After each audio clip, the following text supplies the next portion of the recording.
The Galactic Concord had ruled the stars for 11,000 years. Nobody remembered a time before it existed.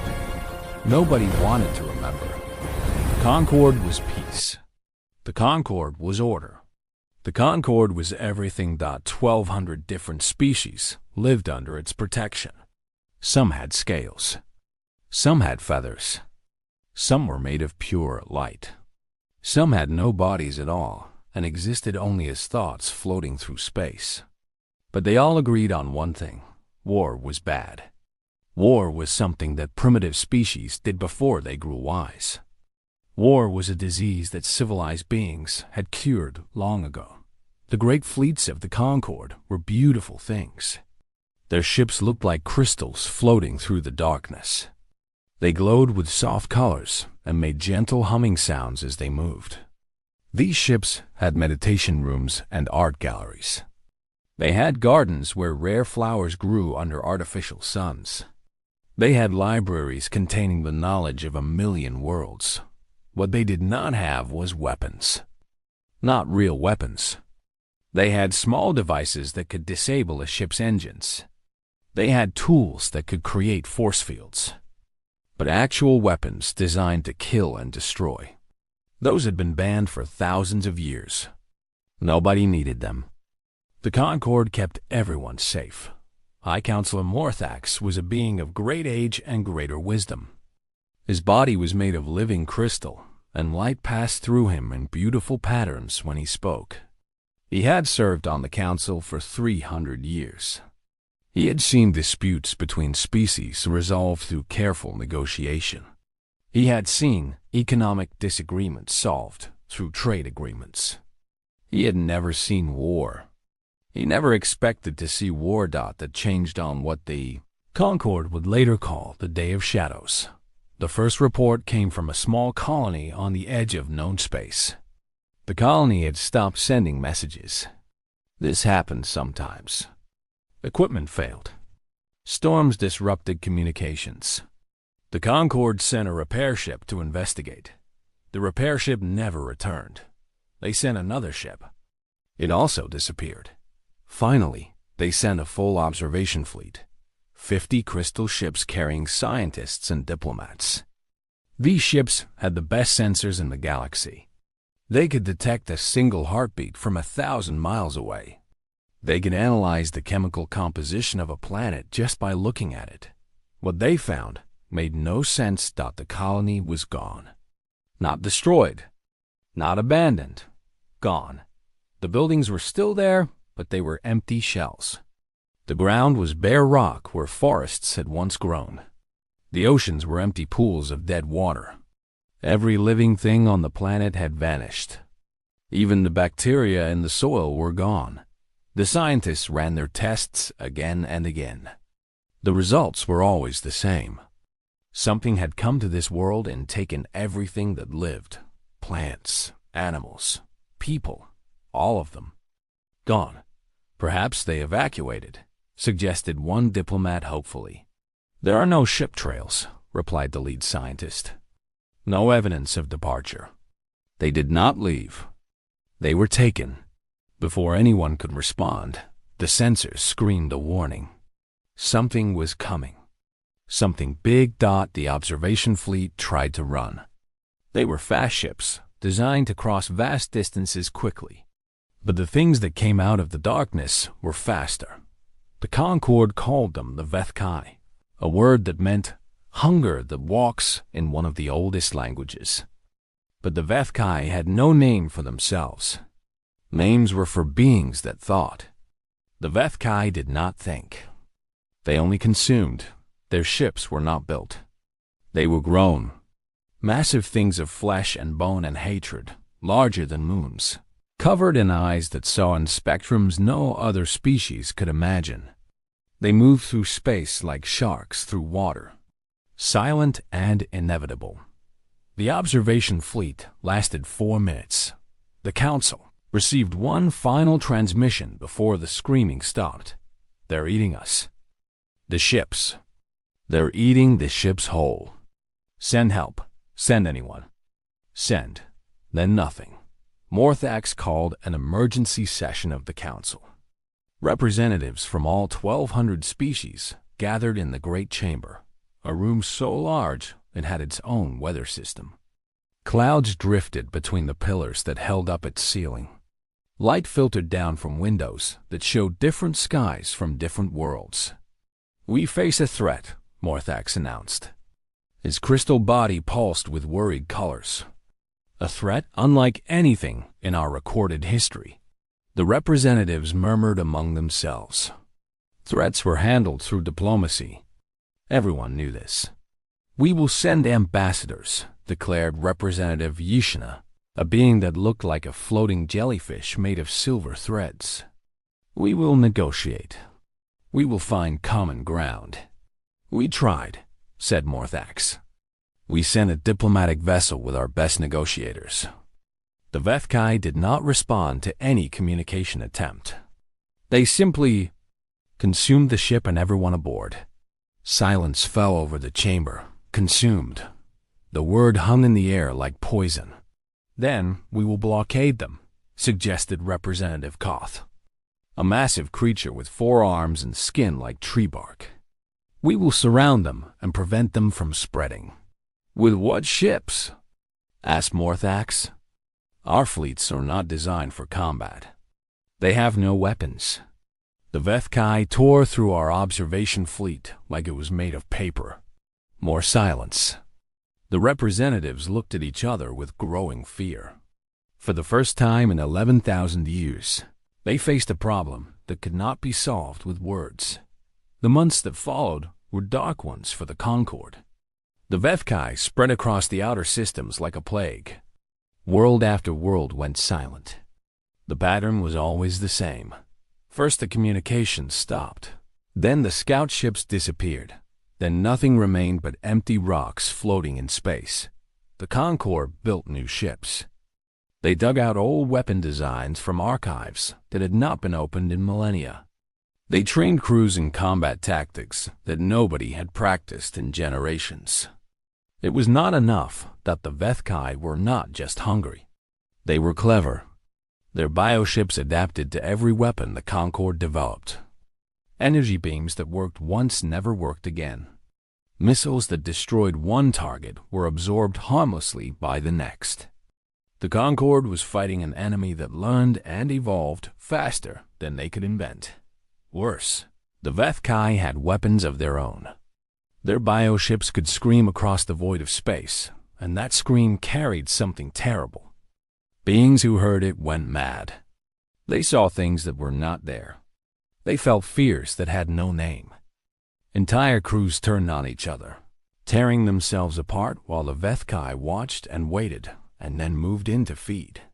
Within a year, the Concord had lost 100 worlds. Within 2 years, 500. The great fleets that had once patrolled the stars in peace were scattered. Wreckage floating through the darkness. High Counselor Morthax stopped sleeping. He stopped eating. He spent every hour in the command center, watching the map of known space grow darker as more and more systems fell. He was watching the end of everything he had ever known, and he had no idea how to stop it. Then Representative Yishina came to him with a suggestion that made his crystal blood run cold. "The humans," Yishina said. "We should ask the humans." Morthax turned slowly. His light flickered with emotions he could not name. "The humans are quarantined. They have been quarantined for 300 years. You know why."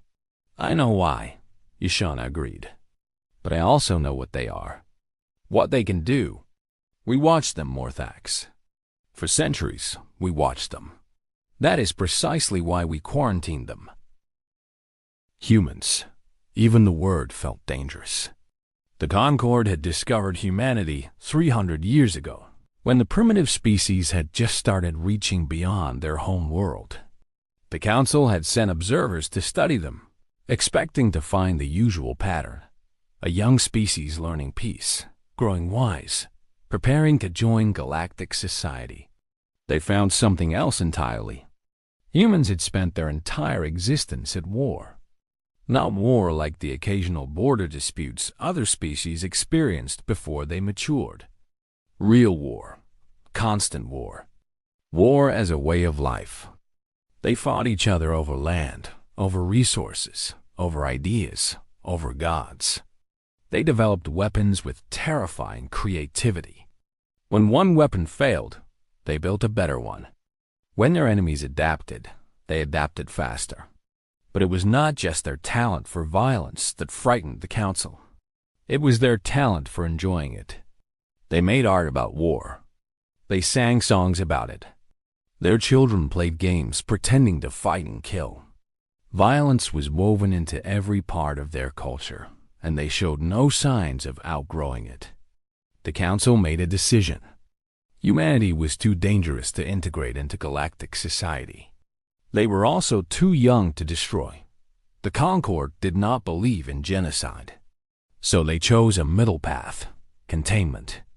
A field of energy was placed around Earth's solar system. Humans could not pass through it. More importantly, they could not detect it. From their perspective, space simply ended at a certain point. Their probes disappeared. Their ships vanished. They eventually stopped trying to push beyond their immediate neighborhood, believing the universe was smaller than it actually was. The council told themselves they were protecting humanity, giving them time to mature. But everyone knew the truth. They were protecting themselves from humanity. They've been locked in that system for 300 years, Morthak said. Alone, without contact. What do you think they have become in that time? That is exactly my point, Ishina replied. They have been alone, contained, focused, and they are a species that never stops building weapons, never stops preparing for war. If anyone can fight the Vethkai, it is them. And if they decide to fight us instead? Ishina's silver threads rippled with something that might have been a shrug. Then we die fighting humans instead of Vethkai. At least it will be quick. The debate in the council lasted for weeks. Some argued that releasing the humans was madness. Others argued that doing nothing was worse. The Vethkai were coming. They did not slow down. They did not negotiate. Every day brought them closer to the core worlds, the heart of the Concord, the center of everything. In the end, fear won. The council voted to contact humanity. Ambassador Velthris was chosen for the mission. She was a being of pure light, ancient and wise, respected by all species. She had negotiated treaties that ended centuries of conflict. She had brokered peace between enemies who had hated each other for generations. If anyone could handle the humans, it was her. The containment field around Earth's system was lowered just enough to allow a single ship through. Velthris traveled alone. She wanted no escort, no protection. She would meet the humans as an equal, with respect and openness. She expected to find primitive people in simple ships. She expected gratitude for the attention of a superior species. She expected to explain the situation and receive humble offers of assistance. She was very, very wrong. When her ship entered the solar system, she was immediately surrounded. Massive shapes emerged from the darkness between planets. Ships unlike anything the Concord had ever built. They were ugly things. Black and angular, covered in weapons that her sensors could not identify, crewed by beings that showed no fear at all. A voice came through her communication system. It spoke in perfect galactic standard, the common language of the Concord. But it spoke with an accent she did not recognize, cold and hard like metal scraping against metal. Unknown vessel, you have entered United Earth space. Identify yourself and state your purpose. Velthris composed herself. She had dealt with aggressive species before. She knew how to project calm and authority. I am Ambassador Velthris of the Galactic Concord. I come in peace to speak with your leaders about a matter of great importance. There was a long pause. Then the voice returned, and this time there was something in it that made her light flicker with unease, Amusement. The human was amused. The Galactic Concorde. Yes, we know who you are. We have been expecting you. Expecting me? Please proceed to the following coordinates. Admiral Chen Wei-Lin will meet with you aboard the UN Defiance. The coordinates led to a ship that made Velthris' S-vessel look like a toy. The Defiance was massive, larger than many space stations, bristling with weapons that her sensors could not even properly analyze.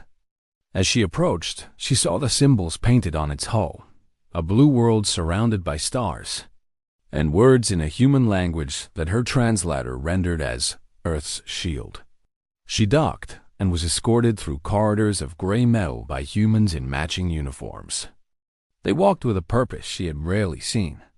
Their eyes were alert, constantly scanning for threats. Their bodies were ready for violence at any moment. Even here, in the safety of their own ship, they acted like soldiers in enemy territory. Admiral Chen Wei-Lin was waiting in a room filled with screens and maps. She was small by human standards, with gray hair pulled back from a lined face. But her eyes were sharp, and she smiled when Velthris entered in a way that showed no warmth at all. "Ambassador," the Admiral said, "welcome to Earth space. Please, sit." Velthris settled into a chair that was clearly not designed for beings of light. She began her prepared speech. "Admiral, I come to you in a time of great crisis. The Galactic Concorde faces a threat that..." "The Vethkai," the Admiral interrupted. "We know." Velthris stopped.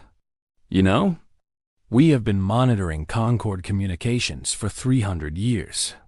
The Admiral tapped her datapad, and suddenly the screens around them filled with images. Battles.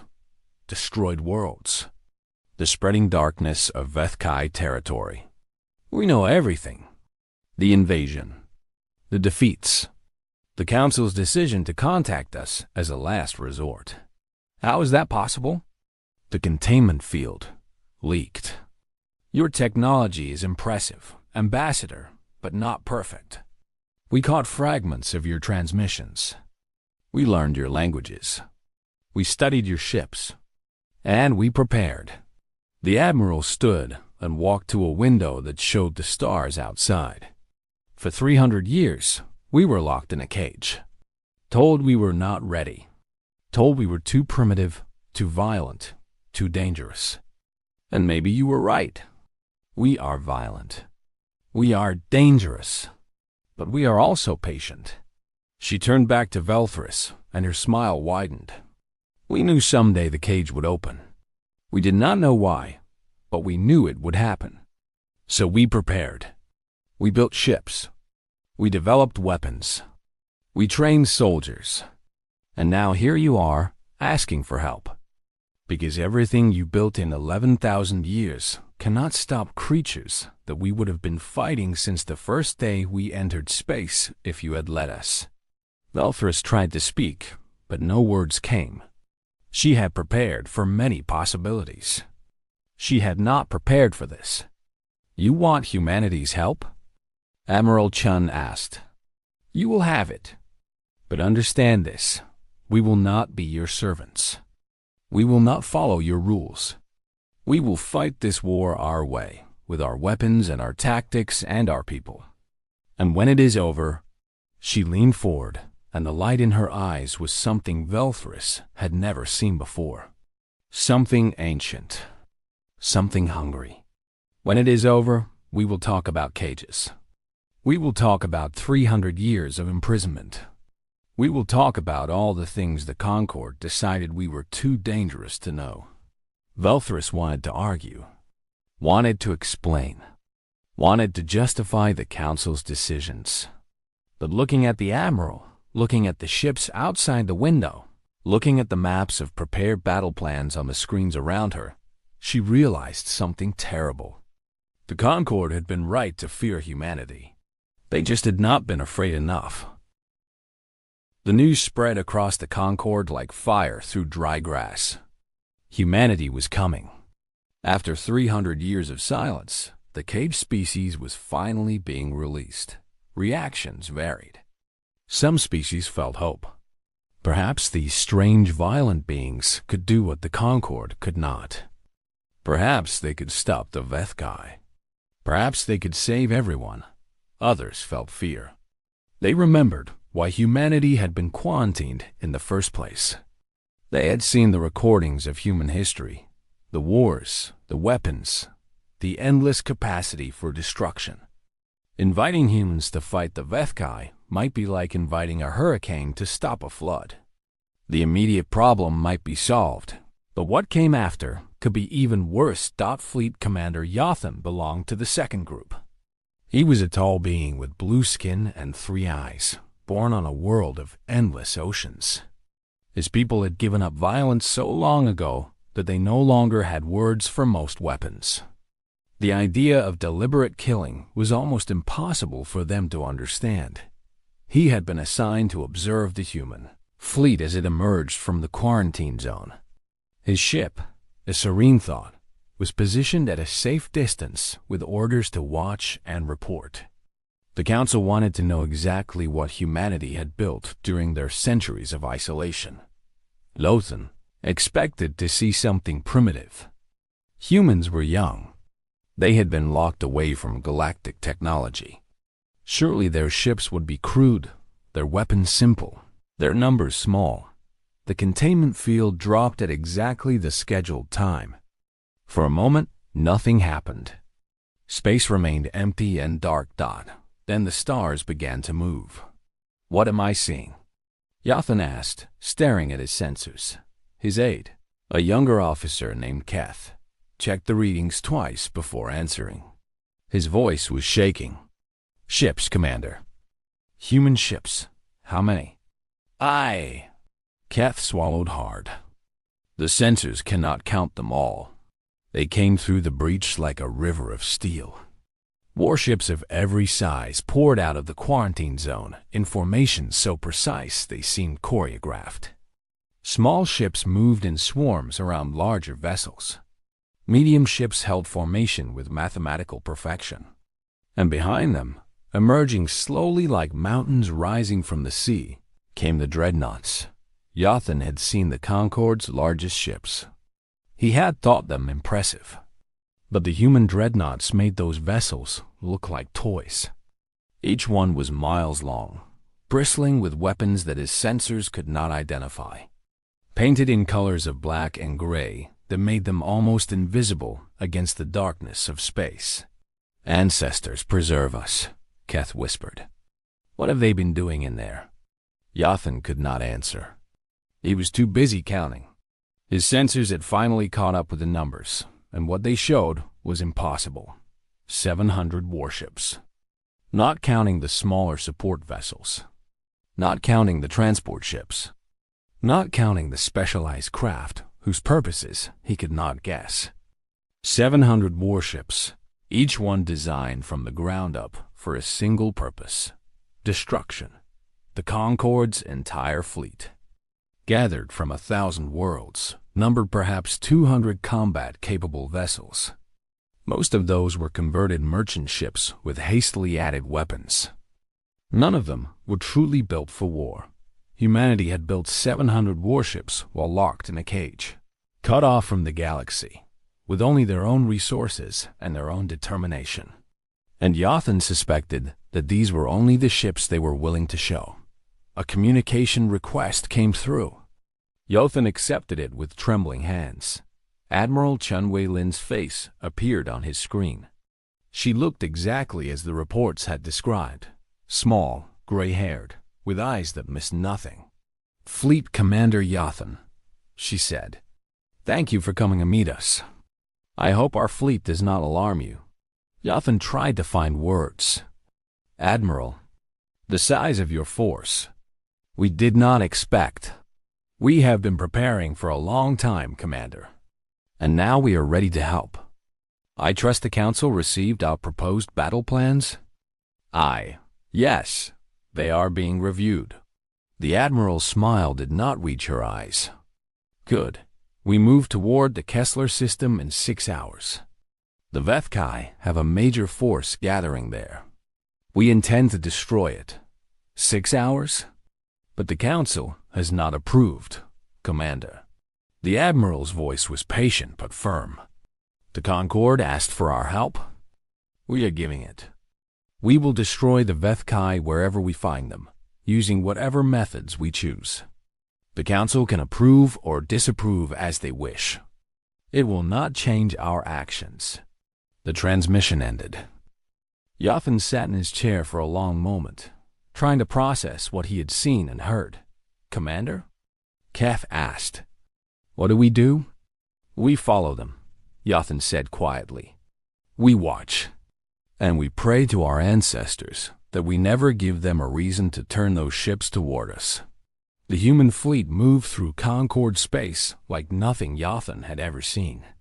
They did not drift lazily between stars like Concorde vessels. They did not stop to admire the beauty of nebulae or investigate interesting phenomena.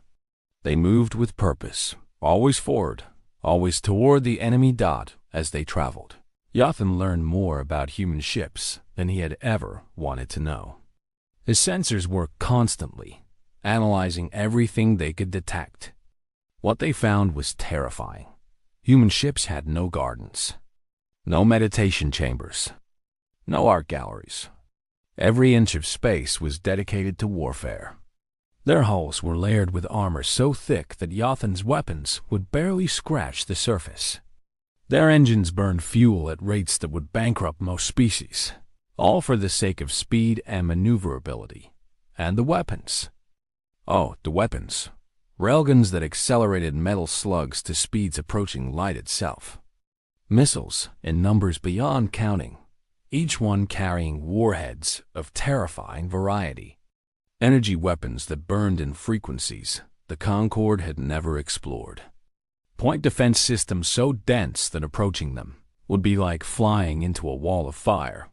But what disturbed Yathan most were the small ships.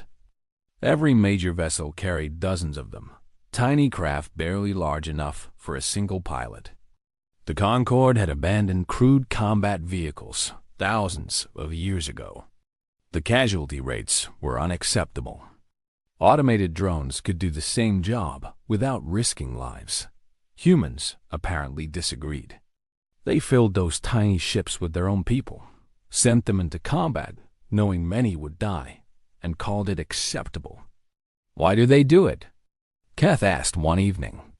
Why risk their own people when machines could fight instead? Yathan had wondered the same thing. He had found an answer in the human records they had shared, but he was not sure Keth would understand it. Humans believe there is value in personal sacrifice, he said slowly. They believe that sending a machine to fight shows less commitment than sending themselves. It is a matter of honor, I think. Though I am not sure the word means the same thing to them as it does to us. That's insane. Perhaps. But look at their fleet, Keth. Look at what they have built. Insane or not, they are effective. The Kessler system appeared on their sensors 3 days later. It had once been home to 3 inhabited worlds, each one beautiful in its own way. Now it was a graveyard. The Vethkai had stripped it clean, leaving nothing but bare rock and empty space. But they had not left. A major Vethkai force had gathered there, perhaps waiting for reinforcements, perhaps preparing for the next wave of attacks. Dozens of bioships floated in the darkness, their massive forms pulsing with alien life. Yathan expected the humans to slow down, to observe, to plan. Instead, they accelerated. All ships to battle stations. Admiral Chun's voice came through every speaker in the fleet. First wave will consist of the 3rd and 5th battle groups. Carrier wings launch in 10 minutes. Remember your training. Remember your purpose. Today we show the galaxy what humanity can do. The Vethkai noticed the approaching fleet. Their bioships began to move, arranging themselves in the formation they had used to destroy 100 Concorde fleets. They were confident. They had never lost a battle. They saw no reason why today would be different. They were wrong. The human ships opened fire at ranges, the Vethkai had never encountered. Railgun slugs crossed the distance between the fleets in heartbeats, striking the nearest bioships with the force of small moons. Holes the size of cities opened in alien flesh. Screams echoed across frequencies that should not have carried sound. The Vethkai responded with their own weapons. Beams of psionic energy lanced out toward the human fleet. The same weapons that had driven Concorde crews mad with fear that something strange happened. The beams struck human ships and nothing, no madness. No crew members tearing each other apart. The humans had somehow shielded their minds against the Vethkai's greatest weapon. Then the missiles came. Yathan had seen missile attacks before. The Concorde used them occasionally, small surgical strikes against specific targets. The humans did not believe in surgical strikes. They believed in overwhelming force. Thousands of missiles erupted from the human fleet. Not hundreds, thousands. They filled space like a swarm of angry insects, each one carrying death in a dozen different forms. Some were explosive. Some were nuclear. Some carried substances that Yathan's sensors could not identify, but which made the Vethkai bioships scream in agony when they struck. The battle lasted 19 hours. Yathan watched every moment of it, recording everything for the Council. He saw things that would haunt his dreams for the rest of his life. He saw human fighters diving into clouds of Vethkai defenders, destroying enemies 3 times their size through nothing but skill and courage. He saw human ships deliberately ramming wounded bioships, their crews dying to ensure their enemies died with them. He saw the Vethkai retreat for the first time in 4 billion years, their remaining ships fleeing into the darkness while human vessels hunted them down one by one. When it was over, the Kessler system was littered with the corpses of Vethkai bioships. Not a single one had escaped. The human fleet had lost 43 ships and over 12,000 lives, but they had won. Completely, totally, without question. Admiral Chun's voice came through the communications channel, broadcast on every frequency for the entire galaxy to hear. This is Admiral Chun Wei-Lin of the United Earth Navy. The Vethkai force in the Kessler system has been destroyed. We are proceeding to the next target. Any Concorde vessels in the area are welcome to observe, but stay out of our way. The line is held. Send more. Yathan sat in silence as his ship drifted among the wreckage. Around him, the human fleet was already reforming, already preparing to move, already hunting for the next battle. They did not stop to mourn their dead. They did not pause to celebrate their victory. They simply moved on to the next fight. "Commander," Kef said quietly, "I think I understand now why the Council was afraid of them." Yathan nodded slowly. "Yes, but I think the Council was afraid of the wrong thing." "What do you mean?" "They were afraid humans would conquer us, enslave us, use their violence against us." Yathan watched as a human carrier recovered its surviving fighters, already preparing them for the next battle. "But that is not what I see. I see a species that has found something worthy of their violence, something that deserves to be destroyed." He turned to look at Keth, and his 3 eyes were filled with an emotion he had never felt before. It took him a moment to recognize it as hope. "I think the Council's mistake was not keeping them locked away. The mistake was not releasing them sooner. If the humans had been free 3 years ago, the Vethkai might never have become a threat at all." The human fleet jumped to faster than light, speed vanishing from the system in pursuit of their enemy. Behind them, they left a message written in the corpses of monsters. Humanity had arrived, and the galaxy would never be the same. Across 1,000 worlds, beings who had never known hope began to feel something change. The darkness was not unstoppable. The Vethkai could be beaten. Someone had finally stood up and said, "No more," that someone was humanity, and they were just getting started. In his office aboard the Defiance, Admiral Chun reviewed the battle reports. The losses were acceptable. The tactics had worked. The enemy had shown weaknesses they could exploit. She allowed herself a small smile. 300 years of preparation. 300 years of waiting, building, training. 300 years locked in a cage while the galaxy ignored them and feared them in equal measure. Now the cage was open. Now humanity had a purpose. And Chun knew with absolute certainty that they would not stop until the Vethkai were nothing but a memory. She pressed a button on her desk, opening a channel to the fleet. All commands, this is Admiral Chun. Outstanding work today, but the war is just beginning. We have identified 17 more Vethkai positions across the outer systems. Our mission is clear. Find them, fight them, destroy them. No mercy, no retreat, no surrender. She paused, looking out the window at the stars. Somewhere out there, the Vethkai were learning what fear felt like for the first time in 4 billion years. Humanity has entered the war, she said quietly, and we will end it. The fleet jumped into hyperspace, leaving the graveyard of Kessler behind. Ahead of them lay more battles, more death, more sacrifice. But also ahead of them lay victory. They could feel it. They had been born for this, trained for this, waiting for this their entire existence as a species. The galaxy had spent 300 years afraid of what humanity might become. Now they would learn what humanity had always been. Admiral James Okonkwo had been a soldier for 37 years. He had served on ships from the smallest patrol craft to the largest dreadnoughts. He had trained for combat his entire adult life, studying battles that had happened before he was born and planning for battles that might never come. Now he finally had his war.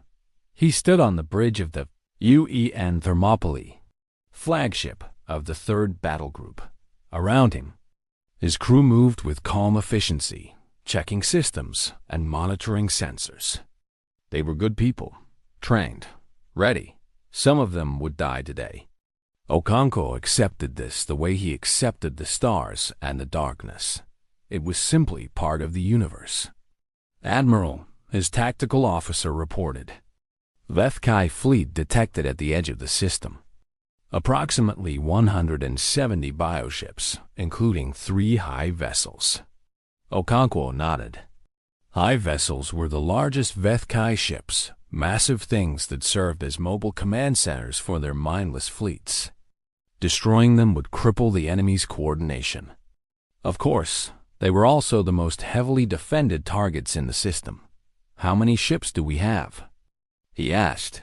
63 combat vessels, sir, plus fighter wings and support craft. The numbers were bad. The Vethkai outnumbered them almost 3 to 1. In any normal battle, this would be cause for retreat. The Concord had established long ago that engaging a superior force was foolish. Okonkwo smiled. Then it's a fair fight. All ships to battle stations. Prepare for engagement. The bridge crew exchanged glances. Some might have called it concern. Others might have called it anticipation. After decades of training for a war that never came, they were finally facing a real enemy. No simulations. No exercises. Real combat against real monsters. Lieutenant Commander Sarah Kim, his second in command, moved to his side. Sir, the Concord observers are requesting permission to fall back to a safe distance. Denied. They wanted to see how humans fight. They can watch from where they are. He turned to the communications officer. Open a channel to the fleet. Channel open, sir. Okonkwo took a breath. He had prepared for this moment his entire life. Every speech, every inspiration, every word had been building to this. All ships, this is Admiral Okonkwo. Today, we face an enemy that has never known defeat. For 4 billion years, they have consumed and destroyed without opposition. They believe they are unstoppable. They believe the universe belongs to them. He paused, letting the words sink in. We are going to teach them how wrong they are. Our mission is simple. Hold this system. Do not let them pass. Behind us are 3 inhabited worlds that have not yet been evacuated. Millions of innocent beings are counting on us to protect them. We will not fail them. The Vethkai do not understand what we are. They see us as just another species to consume. They do not know that humanity was born in fire. They do not know that we have been fighting and dying and surviving since before their ancestors crawled out of whatever pit created them. They think we are prey. His voice hardened. Show them what predators look like. All ships advance. The 3rd battle group moved forward as one. 63 ships arranged in a formation that maximized their overlapping fields of fire. The smaller vessels stayed close to the larger ones, using their point defense systems to create a web of protection.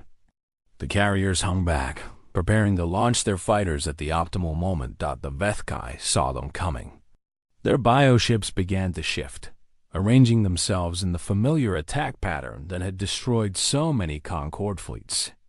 The 3 high vessels moved to the center of the formation, protected by layers of smaller ships. They're not running, Kim observed. They still think they can win. Let them think that, Okonkwo replied. Overconfidence is a gift. All ships, execute Pattern Delta on my mark. Carriers, hold your fighters until we break their formation. Pattern Delta confirmed, sir. The 2 fleets closed with each other. At extreme range, the Vethkai opened fire with their psionic weapons. Waves of mental energy washed over the human ships, the same attack that had driven Concord crews insane. The humans felt it. They could not ignore it entirely, but they had prepared for this. Every human ship was equipped with psionic dampeners, technology they had developed in secret after studying captured Concord records. The attack was painful, but not disabling. The crews gritted their teeth and kept fighting. Interesting, a Concord observer transmitted. How did you develop countermeasures so quickly? We didn't develop them quickly, Okonkwo replied without taking his eyes from the battle display. We developed them 300 years ago, based on your own research.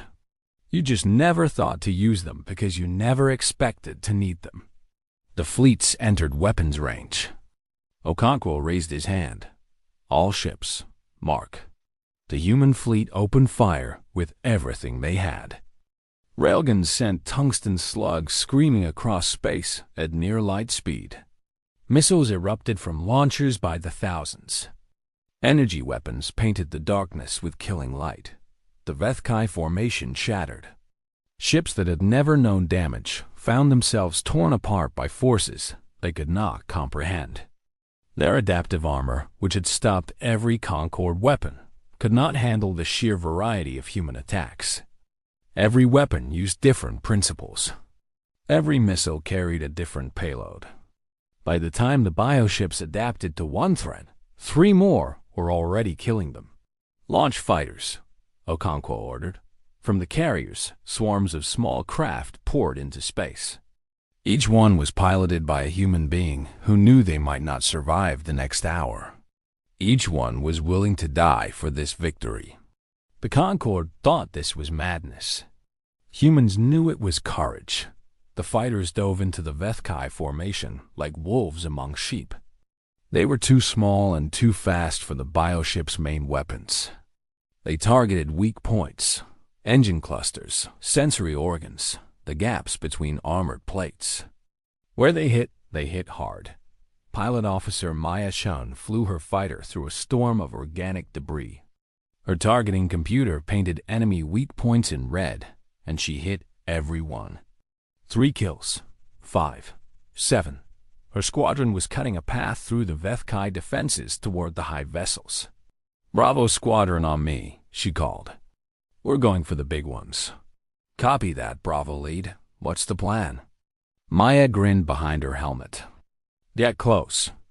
Shoot the soft parts. Don't die. Simple."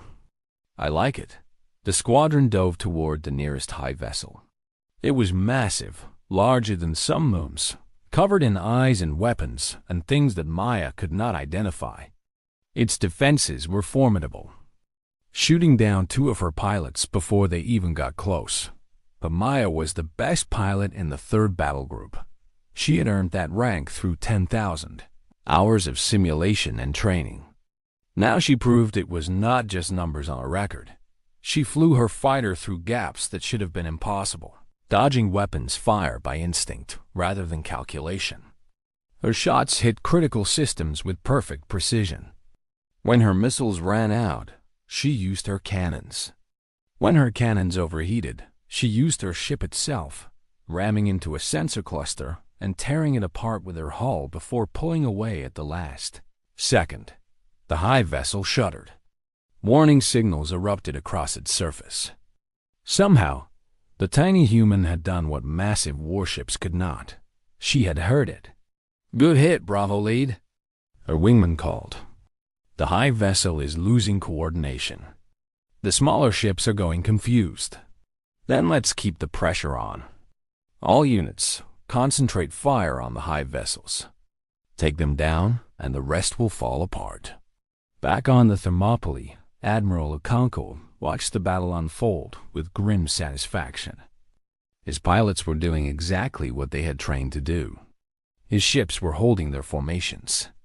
The Vethkai were dying in numbers they had never experienced. But it was not enough. Not yet. "Sir," Kim reported, "the remaining 2 hive vessels are trying to retreat. If they escape, they'll warn the rest of the Vethkai about our capabilities. Then we don't let them escape." Okonkwo turned to his navigation officer. "Plot an intercept course. Maximum speed." "Sir, that will put us deep in the enemy formation." "I know. Do it anyway." The Thermopylae surged forward, leaving the relative safety of the fleet formation. Other ships followed, captains making the same calculation their admiral had made. Some things were more important than survival. The remaining Vethkai bioships turned to face this new threat. They concentrated their fire on the Thermopylae, pounding its shields with everything they had. The ship shook under the assault. Alarms began to sound. Damage reports flooded in. "Shields at 40%, Kim reported. "Hull breaches on decks 7 through 12. Casualties mounting." "Keep firing," Okonkwo ordered. "Every second we keep their attention is a second our fighters have to finish the hive vessels." The battle became a desperate race. The Thermopylae and its escorts traded fire with the Vethkai at point-blank range, each side trying to destroy the other before being destroyed themselves. Human ships exploded in bowls of fire. Vethkai bioships ruptured and died screaming. Maya Shen led her remaining fighters in a final assault on the 2nd hive vessel. Her ship was damaged, leaking atmosphere, barely holding together. Half her squadron was dead. But the hive vessel was right there, its defenses weakened, its hull exposed. "Bravo, squadron," she transmitted. "One last run. Make it count." They dove together, 7 fighters against a monster the size of a mountain. The hive vessel's remaining weapons reached out for them, destroying 2 more pilots in moments. But the survivors kept coming. Maya's targeting computer locked onto the hive vessel's central mass. She could see the vital organs beneath the surface, the things that kept a creature alive. One good shot would end it. She pulled the trigger. Her remaining missiles launched, streaking toward the target. Behind her, her surviving squadmates added their own fire. The combined assault struck the hive vessel in its most vulnerable spot. The creature shuddered, cracked, and then slowly began to come apart. "Hive vessel 2 is down." Someone screamed over the comms. "Repeat, hive vessel 2 is down." The Vethkai formation collapsed. Without the hive vessels to coordinate them, the remaining bioships became confused, attacking randomly, fleeing in all directions. The human fleet hunted them down one by one.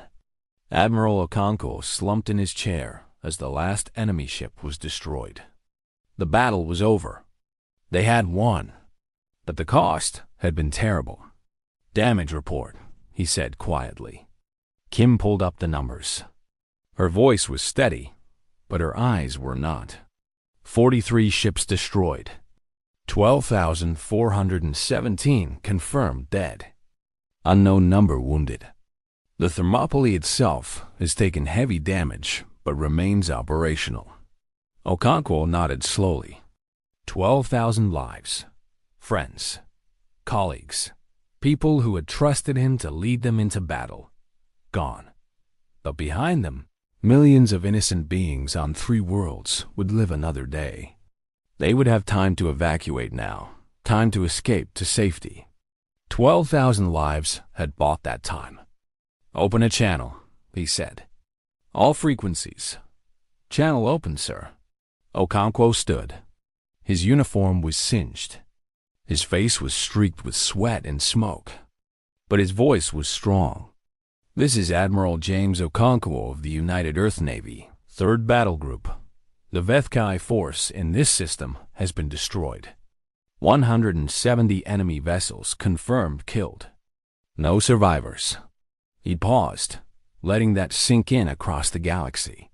No survivors. The Vethkai had never faced total defeat before today. To the Concord, the line is held. Your people are safe. Begin evacuation of the civilian population immediately. To any Vethkai who can hear this, this is what happens when you threaten beings under humanity's protection. We will find you. We will fight you. And we will destroy you. There will be no negotiation. There will be no mercy. There will only be your complete and total extinction. To humanity, today we proved what we always knew. We are not victims. We are not prey. We are warriors, and the galaxy will remember this day forever." He took a breath. Okonkwo out. The transmission ended. Across the Concord, beings of every species heard the message and felt something change inside them. For the first time since the Vethkai arrived, they felt hope. On the bridge of the Thermopylae, the crew was silent. They were exhausted, wounded, mourning their dead. But they were also proud. They had done something no one else could do. They had stood against the darkness and refused to fall. Kim approached the Admiral. "Sir, orders?" Okonkwo looked at the tactical display. The system was clear. The enemy was dead. But out there, somewhere, more Vethkai were waiting. "Find the next battle," he said, "and take us there." The 3rd Battle Group began its repairs, gathered its wounded, and prepared to fight again. Behind them, they left a graveyard of alien monsters. Ahead of them lay more war, more death, more sacrifice. They went forward without hesitation. This was what they were made for. This was what humanity had always been waiting for. A chance to show the universe that some species do not break. Xenopsychologist Tehran had studied alien minds for 400 years. Her species, the Volinari, were perfectly suited for this work. They had 17 eyes, each one capable of reading different types of emotional information. They could see fear in the way a creature stood. They could detect aggression in the pattern of someone's breathing. They could understand an entire species just by watching them exist. She thought she understood humans. She had studied their history, their culture, their wars. She had written papers about their unusual psychology, their capacity for both tremendous kindness and terrible violence. She considered herself an expert. Then she actually met them. The Council had assigned her to the human flagship Defiance as an observer. Her job was to study how humans fought, to understand their methods, to report back anything that might be useful. It was supposed to be simple academic work. Nothing about it was simple. Her first shock came when she boarded the ship. Concord vessels were calm, quiet places. Soft lights. Gentle sounds. Spaces designed to promote peace and meditation. The Defiance was the opposite. It hummed with energy. Crew members moved through the corridors at quick paces, always going somewhere, always doing something. The lights were harsh. The sounds were loud. The entire ship felt like a weapon waiting to be fired. Her second shot came when she attended a briefing. Admiral Chun stood at the front of the room, surrounded by holographic displays showing enemy positions. Her officers sat in rows before her, taking notes, asking questions, planning how to kill. The Veth Kai have established a major presence in the Korath cluster, Chine explained. Intelligence suggests they're building some kind of spawning facility there. If we let them complete it, they'll be able to produce new bioships faster than we can destroy them. What's the plan, Admiral? Asked the young captain with scars on his face. We're going to hit them hard and fast. 4th and 7th fleets will draw their main force away from the cluster. Once they're committed, 1st Fleet will drop in behind them and destroy the spawning facility. What about casualties? Chen's expression did not change. Expected losses are around 15%. Command has approved this as acceptable. 15%. Tron did a quick calculation. 1st Fleet had over 100 ships. 15% meant 15 ships, thousands of lives. And the humans called this acceptable. She raised her hand before she could stop herself. Admiral Chun, I have a question. Chun looked at her with those cold, measuring eyes. Go ahead, observer. You speak of losing 15% of your forces as if it is nothing. Do you not mourn? Do you not feel the loss of so many lives? The room went quiet. The human officers exchanged glances that Tron could not read. Chun's voice was soft when she replied. Of course, we feel it. Every death hurts. Every name on the casualty list is someone's child, someone's friend, someone's loved one. She paused. But we also know that some things are worth dying for. Those spawning facilities will kill millions of innocents if we let them survive. Our people will die so that others might live. There is no greater honor. Tron wanted to argue.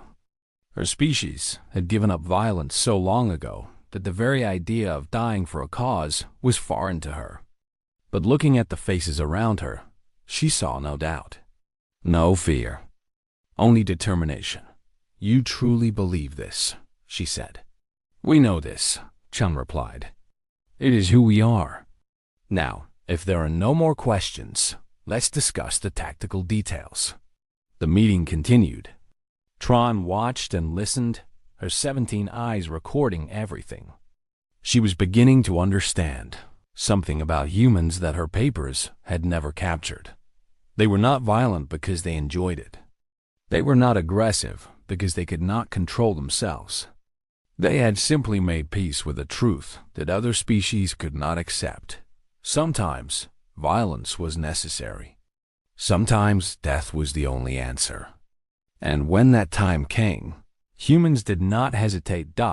She saw this truth play out in the battles that followed. The 4th and 7th fleets engaged the Veth Kai main force exactly as planned. It was a brutal fight, lasting 3 days, with neither side willing to give ground. The humans lost ships. They lost people. But they held the enemy in place while 1st Fleet maneuvered into position. When 1st Fleet struck the spawning facility, Tron was aboard a support vessel watching the battle unfold. What she saw changed her understanding of warfare forever. Human Marines boarded the facility directly. Thousands of soldiers in armored suits, carrying weapons of every description, storming into the heart of enemy territory. The Veth Kai defenders outnumbered them badly. The fighting was desperate. Close-quarters combat in twisting corridors filled with alien horrors. The humans did not slow down. They did not retreat. They pushed forward through everything the Veth Kai threw at them, killing and dying in equal measure, never stopping until they reached their objective. Tron watched through a remote camera as a squad of Marines encountered a Veth Kai Guardian, a massive creature designed for nothing but killing. It was 3 times the size of the largest human, covered in natural armor, equipped with blades and teeth that could cut through steel. The squad leader, a woman named Sergeant Major Torres, did not hesitate. She ordered her squad to spread out and engage the creature herself, drawing its attention while her people flanked it. The Guardian struck her with one of its blades, cutting deep into her side. She fell, bleeding badly, but she did not die. Instead, she grabbed a grenade from her belt, pulled the pin, and shoved it into the creature's wound before it could finish her. The explosion killed the Guardian and badly wounded Torres. Her squad finished clearing the room. One of them ran to help her, applying medical treatment while the others provided cover. "Sergeant Major," the medic said, "you need to get to the evacuation point. This wound is serious." Torres shook her head. She was pale, sweating, clearly in tremendous pain. But her voice was steady. "Not until the mission is complete. Keep moving." She stood up on shaking legs and led her squad forward. They reached the core of the spawning facility 20 minutes later.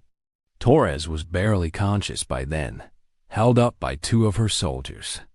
But she was there when they planted the charges. She was there when they detonated them. She was there when the spawning facility died. Tron watched all of this with growing disbelief. Her species would never behave this way. They could not imagine pushing through such pain, such injury, such certainty of death. They would have retreated, regrouped, found another way. Humans did not seem to understand the concept of another way. Later, she interviewed Torres in the ship's medical bay. The sergeant major was recovering, her wound sealed and healing, but she would carry the scar for the rest of her life. "Can I ask you something?" Tron said. "Sure." Torres's voice was tired but calm. "When you attacked that Guardian, you must have known you might die. Why did you not run? Why did you not let your soldiers handle it while you commanded from safety?" Torres laughed. It was not a mocking laugh, but genuine amusement. "You really don't understand us, do you?" "I'm trying to understand." "Okay." Torres shifted in her bed, wincing at the movement. "Here's the thing about humans. We don't ask our people to do anything we won't do ourselves. Officers lead from the front. Sergeants stand beside their soldiers. We all take the same risks, face the same dangers, die the same deaths. That's how we earn respect. That's how we build trust. But surely your experience is more valuable than my experience means nothing if my people don't believe in me. If I hid in the back while they fought and died, they would never follow me into battle again. And they shouldn't. A leader who won't risk their own life has no right to ask others to risk theirs." Tron processed this. It was alien logic to her, but she could see the truth in it. The human soldiers she had observed were fiercely loyal to their commanders, willing to follow them into impossible situations. Perhaps this was why. "There is something else I don't understand," she said. "During the battle, I heard your troops playing music. Strange, loud music with aggressive rhythms." "Why?" Torres grinned. "You mean the metal? That's just how we fight. Music helps us focus, keeps our energy up. Plus, it scares the hell out of the enemy. The Vethkai don't know what to make of it." "It scared you?" "Scared them." Torres's grin widened.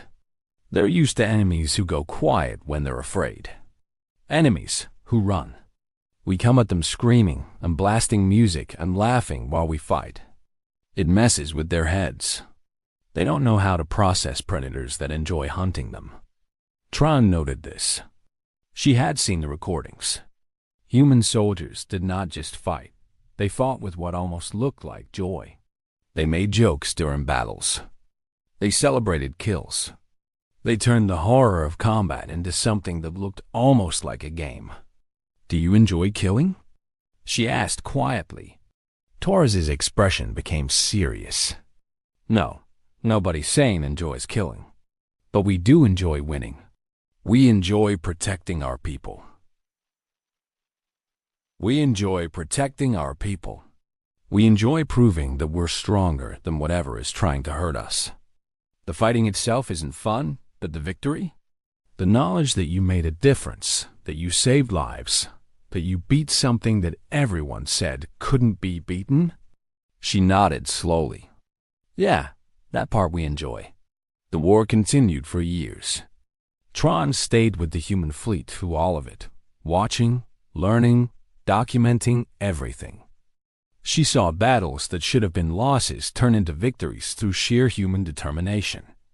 She saw soldiers accomplish impossible things simply because they refused to accept failure. She also saw the cost. The humans did not hide their dead. They held ceremonies for them, spoke their names, remembered their sacrifices. Every ship had a memorial wall where the faces of fallen crew members were displayed. Officers visited these walls regularly, touching the faces, saying silent words that Tron could not hear. They felt the loss. They carried the grief. But they did not let it stop them. How do you do it? She asked Admiral Chun one evening. How do you keep fighting, knowing that more of your people will die? Chun was quiet for a long moment. They were in her private quarters, a small room that showed surprising signs of warmth. Family photographs, books with worn covers, a small plant that she watered every day. Because stopping would be worse, she finally said. If we stop fighting, the Vethkai win. More worlds die. More species are consumed. Our people's deaths would mean nothing. She looked at one of the photographs, a picture of a young man in a naval uniform. My son died in the Battle of Kessler. First wave. He was 23 years old. Tron did not know what to say. I'm sorry. Don't be sorry. He died protecting civilians who had no way to protect themselves. He died making sure others could live. That's exactly what he would have wanted. Chun turned to face Tron, and her eyes were bright with unshed tears. We don't fight because we love war. We fight because we love peace, and we know that sometimes peace has to be won with blood. Tron returned to the Concorde a changed being. Her report on human psychology was 3,000 pages long, filled with observations and analyses that challenged everything her species believed about violence. The summary was simple. Humans are not monsters. They are guardians. They have chosen to take the weight of violence onto themselves so that others do not have to. They suffer for this choice. They bleed and die and lose things they can never replace. But they keep fighting because they believe, with absolute certainty, that some things are worth fighting for. The Concorde should not fear humanity. The Concorde should be grateful that humanity exists. The High Council read her report. They discussed it for days. And slowly, their view of humanity began to change. These were not primitive creatures barely held back from savagery.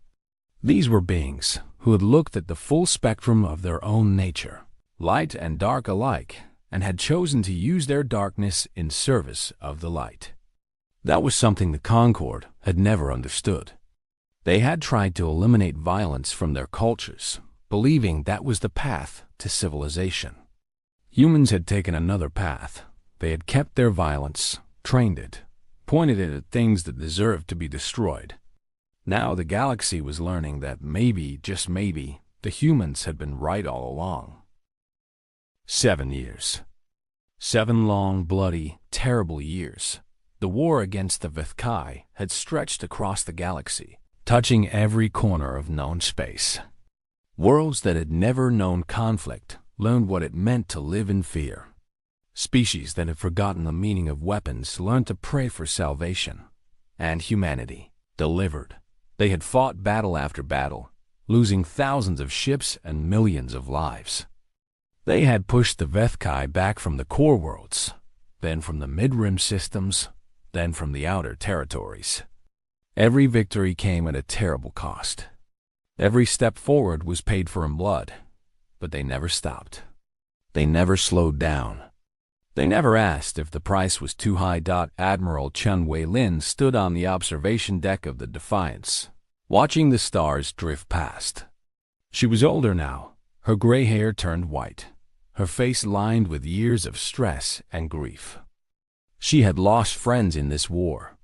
She had lost family.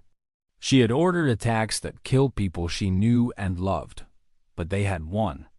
The final battle had taken place 3 weeks ago, in a place the humans called the Void Between. It was the space between galaxies, an emptiness so vast that light itself seemed to die there. This was where the Vethkai had come from. This was where they had to be stopped. The battle lasted 9 days. Every remaining human warship had participated, along with whatever Concord vessels could be convinced to join. They had faced the main Vethkai hive, a collection of bioships so large it had its own gravity. Billions of years of consumption, of growth, of evolution, all gathered in one place. It was the largest battle in galactic history. Ships died by the hundreds. The void burned with the fire of destroyed vessels. For a while, it looked like even humanity might not be enough. Then Admiral Chen ordered the deployment of the Sunbreakers. Nobody outside the human military knew what the Sunbreakers were. The technology was classified at the highest level, developed in secret during the 300 years of quarantine. They were weapons designed for one purpose: to close the dimensional gateway that the Vethkai used to travel between galaxies. The deployment required sacrifice. A squadron of volunteers flying specially modified ships into the heart of the Vethkai formation. They knew they would not survive. They went anyway. Commander David Okonkwo, son of the famous Admiral James Okonkwo, who had died 2 years earlier at the Battle of Crimson Reach, led the squadron. His last transmission was recorded and played at every memorial service that followed. This is Sunbreaker Lead. We are in position. Gateway coordinates locked. All Sunbreaker units, prepare for deployment. A pause. It's been an honor serving with you. All of you. Tell my father I'll see him soon. Sunbreaker Lead, engaging. The gateway collapsed. The dimensional rift that had allowed the Vethkai to enter this galaxy sealed shut forever. The remaining hive, cut off from its source of reinforcement and renewal, was destroyed in the hours that followed. The Vethkai were extinct. After 4 billion years of consuming galaxies, they had finally met something they could not defeat. Humanity. Now, 3 weeks later, Admiral Chen was traveling to the Concord's capital world to attend a ceremony. The Council wanted to honor humanity's sacrifice. They wanted to thank the species that had saved them all. Chen was not sure how she felt about it. Her aide, a young officer named Lieutenant Park, entered the observation deck. Admiral, we're approaching the capital. The Council has sent a formal welcome. I'm sure they have. Park hesitated. He had served under Chen for 3 years. He knew when something was bothering her. Ma'am, is everything all right? Chen did not answer for a long moment. She kept her eyes on the stars, watching them drift past like old friends. I keep thinking about the people we lost, she finally said. All the ships, all the soldiers, all the pilots who never came home. She turned to look at Park. We won, Lieutenant, but I'm not sure I feel like celebrating. The Council wants to give us everything, ma'am. Full Concord membership, a seat on the High Council, territory, reparations for the quarantine. They're calling us saviors. I know what they're calling us. Chen's voice was tired. They're calling us saviors because they're too afraid to call us what we actually are. What's that, ma'am? Chen smiled, but there was no joy in it. Warriors, killers, the species that does the dirty work so everyone else can keep their hands clean. She shook her head. They locked us in a cage for 300 years because they were afraid of what we might do. Now they want to reward us because we did exactly what they feared. Park did not know what to say.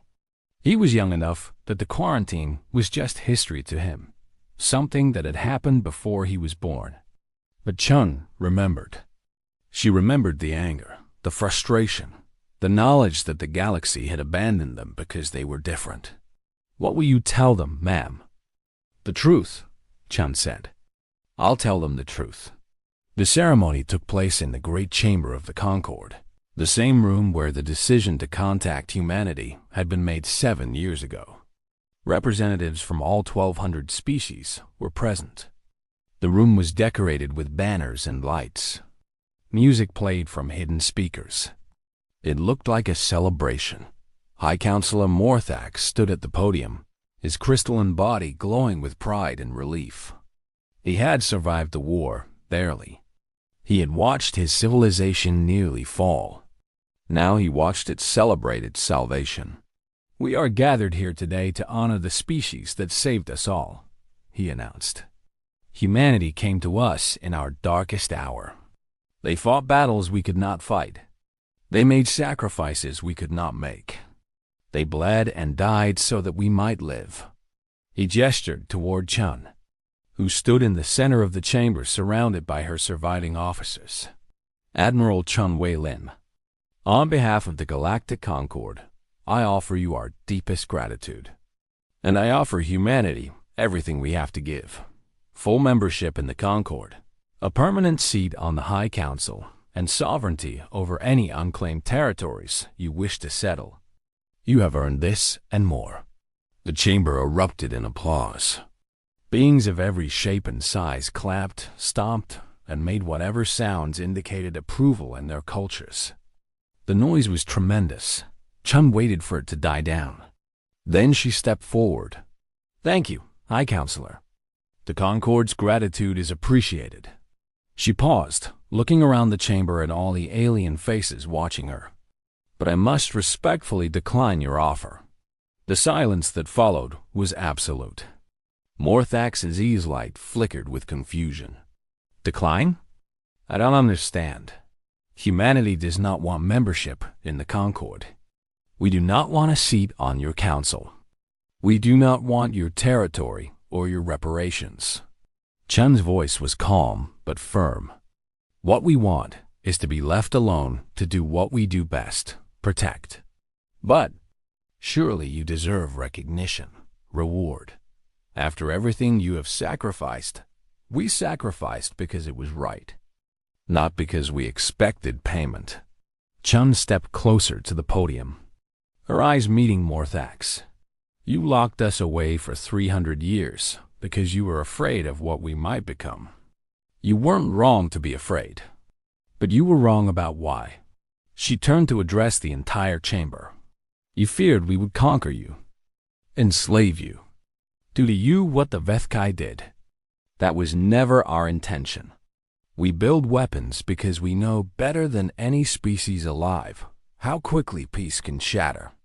We train for war because we've seen what happens to those who don't. We prepare for the worst because we've lived the worst. Again and again, throughout our history." She activated a holographic display behind her. It showed Earth, blue and green and white, small and fragile against the darkness of space. "This is our home. One world, orbiting one star in one small corner of the galaxy. Everything we are came from that tiny speck.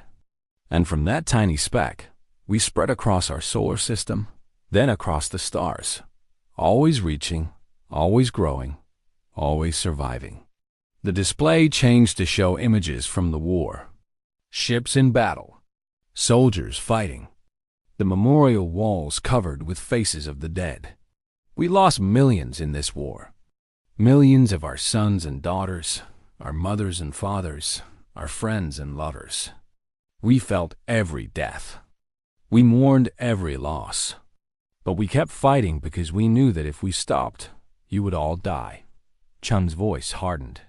"We don't want to rule the galaxy. We want to protect it.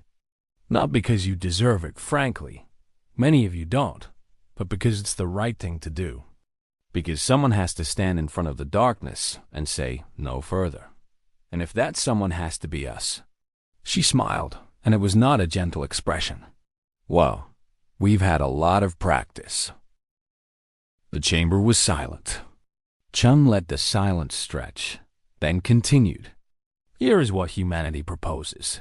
No seat on the council, no political power, no territory beyond our original system. In exchange, we will serve as the galaxy's shield, independent, uncompromising, eternally vigilant. She met Morthak's eyes again. The Vethkai were not the only danger in the universe. They were just the first to find you. There are things out there in the dark that make the Vethkai look like children. Humanity knows this because we have spent 300 years listening, watching, preparing. We know what's coming, and when it comes, we will be ready. Morthax was silent for a long moment. Then, slowly, he nodded. The Concord accepts humanity's terms. You will be our shield, and we will support you in whatever way you require. Chun nodded in return. Then we have an agreement. The ceremony continued, but the tone had changed. This was not a celebration anymore. It was something else, an acknowledgement that the universe was dangerous, and that someone had to stand between the danger and the innocent.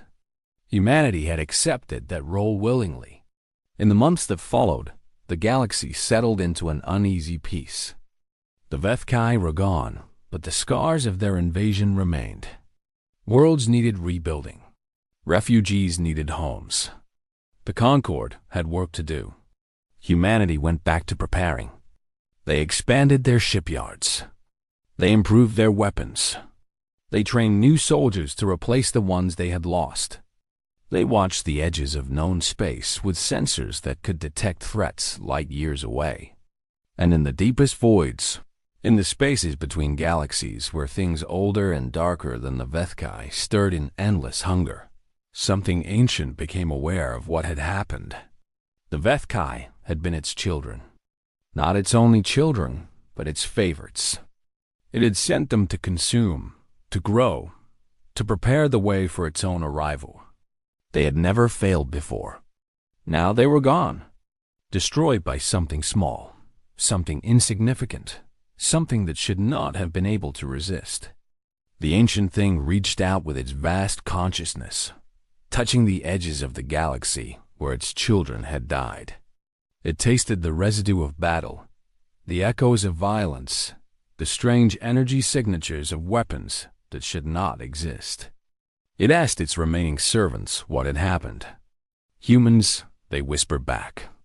The galaxy has humans now. The ancient thing considered this. It had consumed countless galaxies over billions of years. It had faced resistance before, brief flickers of defiance that were always crushed. Nothing had ever truly threatened it. But the Vethkai were gone, completely, every last one of them. And the things that had killed them were still out there, watching, waiting, preparing for the next battle. For the first time in eternity, the darkness hesitated. On the bridge of the rebuilt Thermopylae, the new Admiral James Okonkwo Jr. looked at the tactical display. His sensors had detected something at the edge of known space. Something big. Something that made his instincts scream danger. He smiled. All hands to battle stations, he ordered. Looks like we have work to do. Around him, his crew moved with the smooth efficiency of people who had trained their entire lives for this moment. Weapons powered up. Shields activated. Fighters prepared for launch. Across the human fleet, the same preparations were happening. Ships that had barely finished their repairs were ready to fight again. Soldiers who had just returned from leave grabbed their weapons and reported for duty. Pilots ran to their fighters without being ordered. The galaxy watched in awe. They had seen humans fight the Vethkai, but they had assumed that was a one-time thing. A desperate response to a desperate threat. Surely now that the crisis was over, humans would relax, rest, become peaceful like everyone else. They had not understood. They still did not understand. Humans did not fight because of the Vethkai. They fought because fighting was what they did. It was in their blood, in their bones, in their very souls. They had spent 10,000 years learning how to destroy anything that threatened them. They had hoped to never use those skills, but they had never stopped practicing. Admiral Chun, now retired, watched the fleet mobilize from her home on Earth. She sat in a chair by the window, looking up at the night sky where human ships were gathering like stars preparing for battle. Her granddaughter, a young woman who had just been accepted to the Naval Academy, sat beside her. "Grandmother," the girl asked, "are you afraid?" Chun thought about the question. She remembered all the battles she had fought, all the friends she had lost, all the terrible things she had seen and done in the name of protecting her people. "No," she said finally. "I'm not afraid." "Why not?"